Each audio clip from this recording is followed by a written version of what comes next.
जब लोग आपसे खफा होने लग जाएं तो आप समझ लीजिए कि आप सही रास्ते पर चल रहे हैं। देखिए आज है 20 जुलाई और आज की वीडियो में जितने भी करंट अफेयर हैं सभी आपकी आने वाली परीक्षाओं के लिए मोस्ट इंपॉर्टेंट है, तो शुरू से लास्ट तक वीडियो में बने रहिए।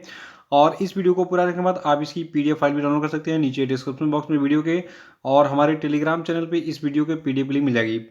और देखिए अगर आप daily current affair, monthly current affair और हाफ ईयरली करंट अफेयर के पीडीएफ को डाउनलोड करना चाहते हैं तो सारी लिंक जो है डिस्क्रिप्शन बॉक्स में दी गई है वीडियो के, वहाँ पे क्लिक कीजिए और इसको डाउनलोड करके आने वाली परीक्षा में 100% स्कोर कीजिए। और देखिए जो लोग हैं वो चैनल को सब्सक्राइब भी कर लेंगे और साथ में बेल आइकन प्रेस करके वीडियो को लाइक और शेयर भी कर देंगे। तो चलिए शुरू करते हैं आज के करंट अफेयर्स को। देखिए आज का हमारा पहला प्रश्न है कि नेशनल स्टॉक एक्सचेंज, जिसको आप शॉर्ट में एनएसई भी कहते हैं, तो एनएसई के नए प्रबंध निदेशक और सीईओ कौन बने।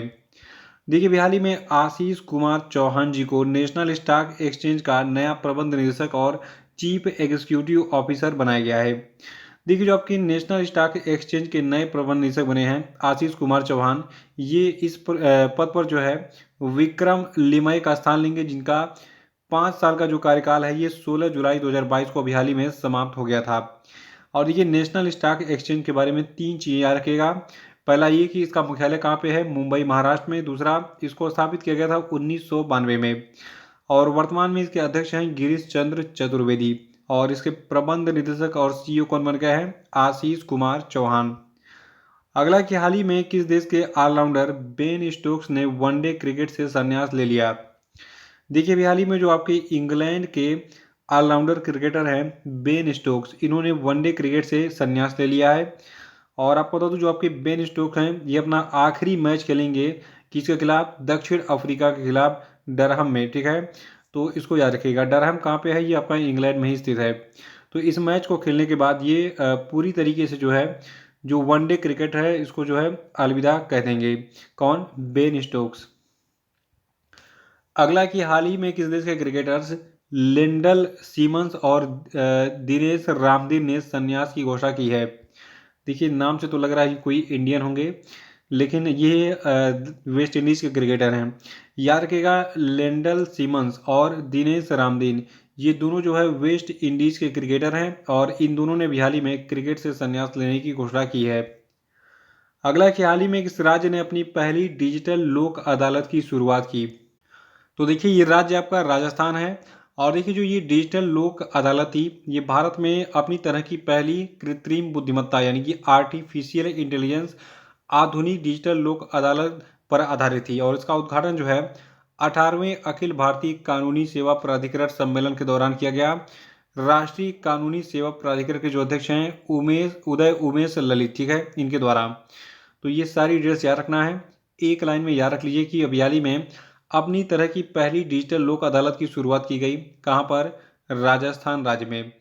और अगला प्रश्न है कि हाल ही में किस देश के महान टेनिस खिलाड़ी लेटन हेविट को टेनिस हॉल ऑफ फेम में शामिल किया गया है। देखिए जो आपके लेटन हेविट हैं ये ऑस्ट्रेलिया के बहुत ही एक तरीके से फेमस और ग्रेट टेनिस खिलाड़ी हैं, ठीक है। और इनको अभी हाल ही में टेनिस हॉल ऑफ फेम में शामिल किया गया है। देखिए जो आपके ऑस्ट्रेलिया के लेटन हेविट हैं इन्होंने 2001 में यूएस ओपन का खिताब जीता था और 2002 में विंबलडन का खिताब जीता था, यानी कि विंबलडन टेनिस टूर्नामेंट का खिताब जीता था। अगर एग्जाम में पूछा जाए कि अभी हाल ही में जो है जो टेनिस खिलाड़ी लेटन हेविट जो है इनको टेनिस हॉल ऑफ फेम में शामिल किया गया है, ये किस देश के टेनिस खिलाड़ी हैं, तो याद रखिएगा ये ऑस्ट्रेलियन टेनिस खिलाड़ी थे। और छठवां प्रश्न की हाल ही में किस राज्य सरकार ने हैप्पीनेस उत्सव मनाया। देखिए अभी हाल ही में दिल्ली की सरकार ने जो है अपने राज्य के एक विद्यालय में हैप्पीनेस उत्सव मनाया है। देखिए इसके पहले हैप्पीनेस क्लास काफ़ी चर्चा में था। दिल्ली की सरकार ने हैप्पीनेस क्लास स्टार्ट की थी और ये हैप्पीनेस क्लास इतना फेमस हो गया कि ये अमेरिका के राष्ट्रपति तक पहुंच गया था। तो अमेरिका के राष्ट्रपति उस समय जो थे डोनाल्ड ट्रंप जी थे, उनकी बीवी थी मेलानिया ट्रंप। ये दोनों भारत की यात्रा पर आए थे कुछ कॉन्फ्रेंसेस वगैरह में पार्टिसिपेट करने। तो हुआ ये कि जो मेलानिया ट्रंप थी उस समय दिल्ली के एक स्कूल में गई हैप्पीनेस क्लास देखने कि हैप्पीनेस क्लास होती क्या है, उसमें कौन कौन सी एक्टिविटी की जाती है। तो उस समय जब यूपीएससी का एग्ज़ाम हुआ था यानी कि आईएएस का एग्ज़ाम हुआ था, तो एग्ज़ाम में पूछ लिया था हैप्पीनेस क्लास के बारे में। और ये सारी चीज़ें पूछी गई थी कि अभी हाल ही में अमेरिका के राष्ट्रपति की जो पत्नी है मेलानिया ट्रंप, ये भारत की यात्रा पर जब आई थी तो इन्होंने किस राज्य के स्कूलों में संचालित किए जाने वाले हैप्पीनेस क्लास को जो है ज्वाइन किया था, उसको देखने के लिए वहाँ पर गई थी।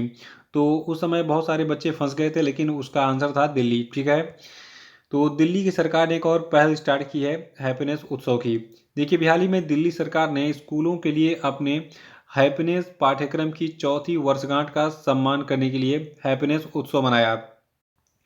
और इस अवसर पर चिराग एनक्लेव स्थित कौटिल्य सर्वोदय बाल विद्यालय में स्टूडेंट के लिए यानी कि विद्यार्थियों के लिए आयोजित विशेष सत्र में लाइव कोच जिनका नाम है गौर गोपाल दास, इन्होंने हैप्पीनेस के असल मायने बताए। तो याद रखिएगा, हैप्पीनेस उत्सव मनाया गया है दिल्ली में। अगला है कि खादी ग्रामोद्योग आयोग के नए अध्यक्ष कौन बने। देखिए, जो आपका खादी ग्रामोद्योग आयोग है, इसके नए अध्यक्ष बने हैं मनोज कुमार जी, और इन्होंने इस पद पर विनय कुमार सक्सेना का स्थान लिया है। और देखिए, जो खादी ग्रामोद्योग आयोग है, इसकी स्थापना कब की गई थी, 1956 में, और इसका मुख्यालय आपका मुंबई में स्थित है। तो याद रखिएगा, खादी ग्रामोद्योग आयोग के नए अध्यक्ष मनोज कुमार जी बनाए गए हैं, और विनय कुमार सक्सेना का स्थान लिया इन्होंने इस पद पर। देखिए, आज के जितने भी प्रश्न हैं बहुत ही इंपॉर्टेंट है, 10 के 10 प्रश्न इंपॉर्टेंट है। आठवां की हाल ही में किसने सिक्किम में पहला माउंटेन वारफेयर ट्रेनिंग स्कूल यानी कि पर्वतीय युद्ध प्रशिक्षण सुविधा स्थापित किया। तो देखिए, अभी हाल ही में जो है, जो भारतीय तिब्बत सीमा पुलिस बल है, इसने सिक्किम में पहला माउंट वारफेयर ट्रेनिंग स्कूल जो है यानी कि पर्वतीय युद्ध प्रशिक्षण सुविधा जो है स्थापित किया है। और ये केंद्र जो है सिक्किम में स्थित है, और ये भारत चीन एलएसी यानी कि लाइन ऑफ एक्चुअल कंट्रोल के साथ 220 किलोमीटर की सीमा साझा करता है, जो कि एलएसी की सीमा से दूर डोबांग के साथ कुल 10,040 फीट की ऊंचाई पर स्थित है। और अगला प्रश्न है कि हाल ही में किसके द्वारा पहली बार वार्षिक मानवाधिकार रिपोर्ट जारी की गई। तो देखिए, जो फेसबुक की मूल कंपनी है जिसका नाम है मेटा, मेटा ने भी हाल ही में वार्षिक मानवाधिकार रिपोर्ट जारी की है पहली बार। और इस रिपोर्ट में 2020 और 2021 में किए गए उचित परिश्रम को शामिल किया गया है, और इसमें भारत के एक विवादास्पद मानवाधिकार प्रभाव मूल्यांकन का सारांश शामिल किया गया है, जिसे संचालित करने के लिए मेटा ने कानूनी फर्म फोले होक को नियुक्त किया था। देखिए, फेसबुक की अगर बात करें तो फेसबुक जो है, इसकी स्थापना फरवरी 2004 में हुई थी। इसके सीईओ हैं मार्क जुकरबर्ग, और इसका मुख्यालय आपका है कैलिफोर्निया यूएसए में। और 10वां प्रश्न की हाल ही में भारत के किस निशानेबाज ने आईएसएसएफ विश्व कप में पुरुषों की स्कीट स्पर्धा में देश को पहला स्वर्ण पदक दिलाकर इतिहास रच दिया। तो देखिए, अभी हाल ही में जो आपके महराज अहमद खान है, इन्होंने जो है आईएसएसएफ विश्व कप में जो है पुरुषों की स्कीट स्पर्धा में भारत को पहला स्वर्ण पदक दिलाया। देखिए, जो महराज अहमद खान है, ये उत्तर प्रदेश के निवासी हैं, 46 साल के हैं वर्तमान में। इन्होंने जो है 40-60 फाइनल में जो है 37 का स्कोर करके ये गोल्ड मेडल जीता था। और कोरिया के जो आपके मिन्सू किम है, ये इनसे आगे रहे, इनको हरा दिया। देखिए, मिन्सू किम जो है इस प्रतियोगिता में दूसरा स्थान पर रहते हैं, और ब्रिटेन के बेन लेवेलिन जो है, इन्होंने तीसरा स्थान हासिल किया इस जो है स्कीट स्पर्धा में, जिसमें महराज अहमद खान ने स्वर्ण पदक जीता था। तो ये थे आपके आज के सभी महत्वपूर्ण प्रश्न, और अब हम बात करेंगे आज के सभी क्वेश्चन अपडेट पे। तो सभी लोग कमेंट बॉक्स में आंसर देने के लिए तैयार हो जाएं। देखिए, आज का पहला प्रश्न आपके लिए कि अपनी निजी इंटरनेट सेवा शुरू करने वाला पहला राज्य कौन बन गया भारत का, बताइए। नहीं पता तो कल का वीडियो देखिए, उसको रिवाइज कर डालिएगा। दूसरा है कि हाल ही में भाजपा ने किस राज्य के वर्तमान राज्यपाल जगदीप धनखड़ को उपराष्ट्रपति पद का उम्मीदवार घोषित किया है, बताइए। और तीसरा कि हाल ही में कहां पर भारत में निर्मित रोबोटिक सर्जरी प्रणाली स्थापित की गई, बताइए। और नेक्स्ट है कि हाल ही में किसने सर्बिया में आयोजित पैरासीन ओपन शतरंज प्रतियोगिता 2022 को जीत लिया है, बताइए। और नेक्स्ट है कि किस भारतीय ग्रैंड मास्टर ने स्पेन में आयोजित 41वीं विला डी वेनास इंटरनेशनल शतरंज ओपन में जीत हासिल की, बताइए। और अब हम बात करेंगे कल के पूछे गए सभी क्वेश्चन अपडेट के सही उत्तरों की।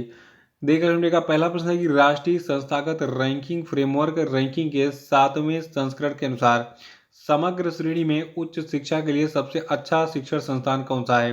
तो देखिए, ये शिक्षण संस्थान है भारतीय प्रौद्योगिकी संस्थान मद्रास यानी कि आईआईटी मद्रास। दूसरा था कि 12वां राष्ट्रीय प्लास्टिक सर्जरी दिवस कब मनाया गया। तो देखिए, इसको हमने 15 जुलाई को मनाया था। और देखिए, जून 2022 में जो है व्यापार घाटा बढ़कर भारत का एक 26.1 अरब डॉलर हो गया था। और अभी हाल ही में देखिए जो आपका केंद्रीय कृषि एवं किसान कल्याण मंत्रालय है, इसने जो है ई नैम प्लेटफॉर्म के तहत प्लेटफॉर्म ऑफ प्लेटफॉर्म्स को लॉन्च किया है। और हाल ही में जो आपका रिलायंस इंडस्ट्री लिमिटेड है, इसने जो है एथलेटिक फेडरेशन ऑफ इंडिया के साथ एक साझेदारी की भारत में एथलेटिक्स के समग्र विकास को सक्षम बनाने के लिए। और देखिए आप सभी की डिमांड पर मैंने अर्धवार्षिक का पीडीएफ तैयार कर दिया है, जिसमें जनवरी से लगाए जून तक के टोटल 1800 करेंट अफेयर आपको मिलेंगे। तो इस पीडीएफ को आप परचेज कर सकते हैं और पूरे 6 महीने के पीडीएफ को एक साथ प्राप्त कर सकते हैं केवल 55 रुपये में। तो इसको आप डाउनलोड कर लीजिएगा। इसमें देखिए पूरे डिटेल में सारे करेंट अफेयर को मैंने जो है इसमें कलेक्ट किया है, यानी कि आपका एक भी पॉइंट कोई भी छूटने वाला नहीं है। और 6 महीने का रिवीजन मतलब हो गया कि देखिए किसी भी परीक्षा में आजकल पिछले 6 महीनों के प्रश्न पूछे जा रहे हैं। तो पिछले 6 महीने में जितने भी करंट अफेयर थे सब डिटेल में मैंने बताया इस वीडियो में पीडीएफ में। तो इसको परचेज जरूर कर लीजिए, डिस्क्रिप्शन बॉक्स में इसकी लिंक दी गई है।